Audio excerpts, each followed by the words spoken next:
No ordinary evening. A chunk of space debris is hurtling towards Earth in the form of a fireball. Radio and TV signals are disrupted. An impact 40 kilometers away turns night to day.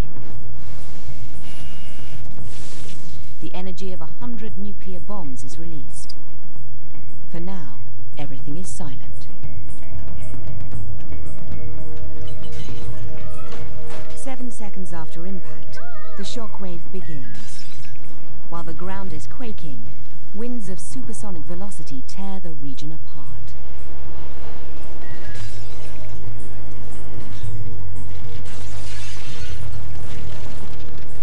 Earth is hit daily by small fireballs, but some are potentially as large as the one that ended the dinosaurs. That's why we're going out to meet these deadly comets and asteroids. What we're finding there could avert disaster and may reveal the origins of life on Earth.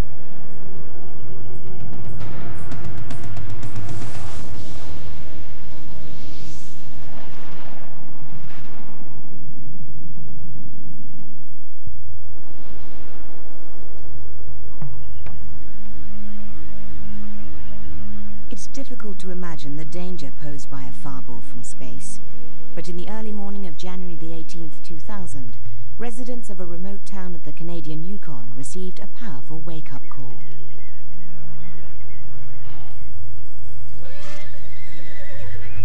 Good afternoon, I'm Peter Novak with an update from the CBC's Yukon newsroom. Eyewitness reports say the explosion lit up downtown Whitehorse as if a giant flashbulb had gone off.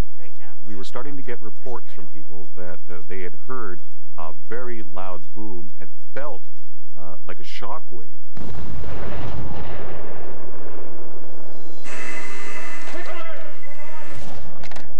Hi Jim, what's up?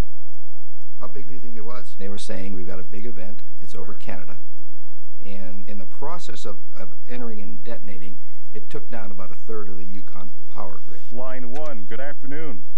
I was sitting on the couch watching the news. Ah, looked like a welding torch. You know, it was that bright, eh? And all of a sudden, just an incredibly bright light came in my back window. Amazing. Most things that happen in the secluded little town of Whitehorse stay in Whitehorse.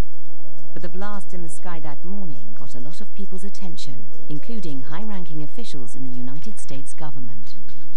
There's a lot of political problems at stake if this is a natural event or if it's a man-made event. And so you want to know that right away, and that's what I do. And I can't tell you how many there are or where they are, but I can tell you that the Department of Defense operates a number of satellites. They essentially cover the entire globe. In the process of detecting the military targets, they also see other things, and one of the other things they see are meteors. Nearly twice a week, a meteor not much bigger than a pillow detonates with the force of an atomic blast. Thanks to our atmosphere, they vaporize high up in the sky, usually. But the Yukon meteor was a little larger. Most meteors that slam into Earth's atmosphere are smaller than sand grains. Their flash is over in an instant. But the Yukon fireball is different. Weighing over 180 tons, its size allows it to burn longer, blazing a bright trail of superheated air. 26 kilometers above the ground, the fireball exploded, leaving behind a lingering cloud of cosmic dust. For those striving to know more about the early solar system, this dust is gold.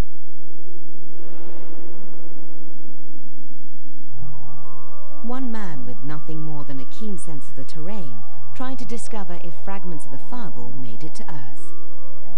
Outdoorsman Jim Brooke heard the news report and headed out to Tagish Lake.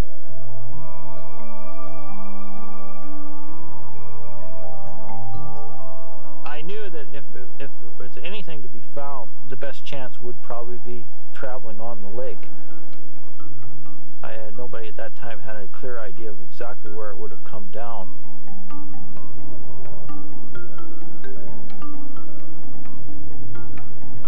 When I found them, it was getting close to dark. It was already dark enough that I had the headlights on, and actually I drove by quite a few of them before I actually actually saw them, because most of them were small pieces about this size, and the ones I first saw were about this size. That's like a charcoal briquette sitting on top of a snowdrift. I stopped and got out and checked them out because there was no other obvious reason for anything being out there.